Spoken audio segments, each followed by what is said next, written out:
up and down the line here. I just see great Americans.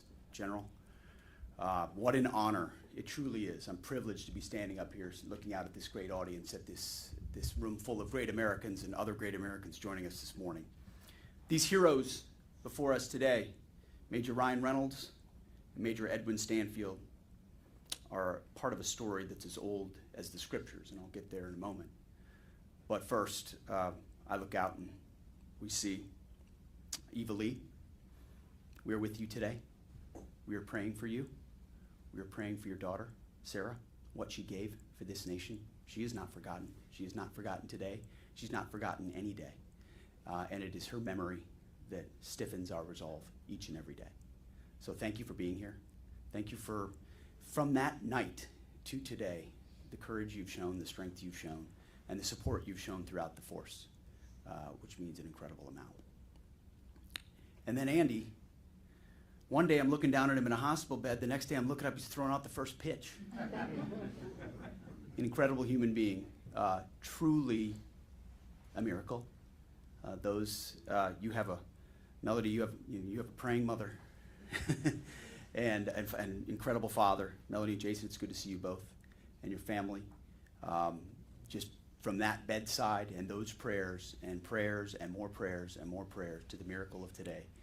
What an honor it is to see you again, be with you again. So many great things in front of you. And again, it's the moments that day that are the reason we're here. A wounded American, a lost American, yet the display of heroism. So before I continue, I do want to, in memory of Specialist Sarah Beckstrom, I'd like to do a moment of silent prayer, if you would.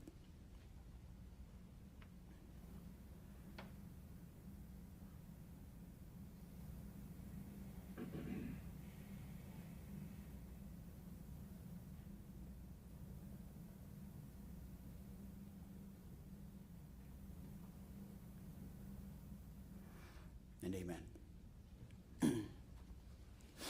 We mentioned a story as old as the scriptures. When the people of Keilah were under attack by the Philistine army, their harvest being stolen from them, the people living in fear, the Lord said to David, "Save Keilah." David and his men were wary, and he asked the Lord what he should do. And the Lord said, "Arise, and I will hand the Philistines to you." So David and his men answered the call, and they went. They fought the Philistines, wounded and killed them, and saved the people of Keilah. These heroes before us today, they're also part of the story that played out on our rugged frontier.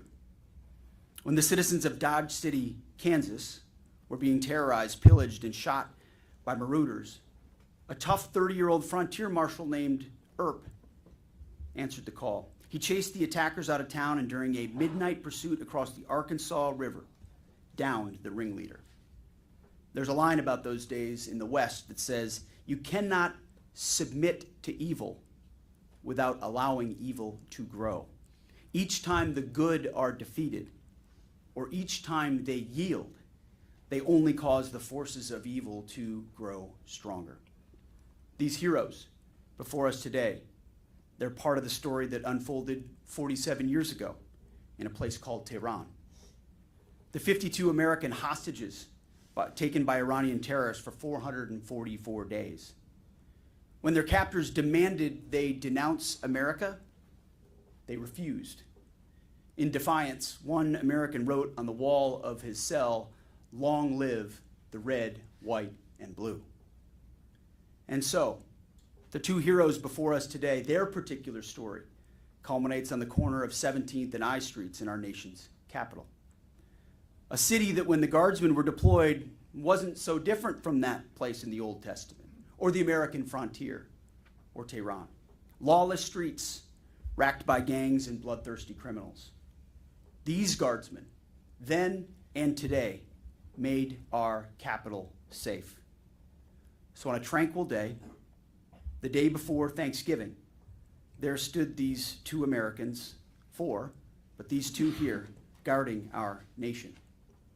After service in the Middle East Afghanistan and on the border with Mexico, their dedication to and love for this country brought them here to this city, our nation's capital, to protect American citizens. It was a criminal alien terrorist bent on murder and destruction that had journeyed to our capital. He raised a stolen gun against our National Guardsmen. A brave soldier and a brave airman, both born in Maryland but forged, as was mentioned, I think there's a lot of West Virginia in there. Forged in West Virginia, they pushed forward. They neutralized the threat. They moved civilians to safety. So you see, these heroes are part of humanity's oldest story. Good versus evil. Courage versus cowardice. Fight versus flight. They chose good that day. And we know what side this soldier and airman are on, the side of the United States of America, the red, white, and blue. Major Reynolds and Stanfield, you are the essence of what General Patton called, quote, the real hero, the warrior who never lets his fear of death overpower his honor, his sense of duty to his country, and his innate manhood. Congratulations. Thank you for your courage that day. Thank you for your service to this nation. Thank you for the example that it sets to the country and to the world, when in that moment you could have made a number of different choices. I watched the tape, everybody else watched the tape. An impossible situation, almost unforeseen, unfolding in a matter of seconds. Yes, there's training, yes, there's instinct, there's a lot of things, but ultimately there's a choice, and you chose action. You chose courage over fear. You chose to put your body in that, at risk on behalf of other human beings, on behalf of their families, on behalf of the rest of your unit. That is a choice we need to celebrate. That is an action we need to honor. That's why today we want to recognize you before the nation and ensure the nation understands that these are the types of Americans we should be celebrating and emulating. The types of people we want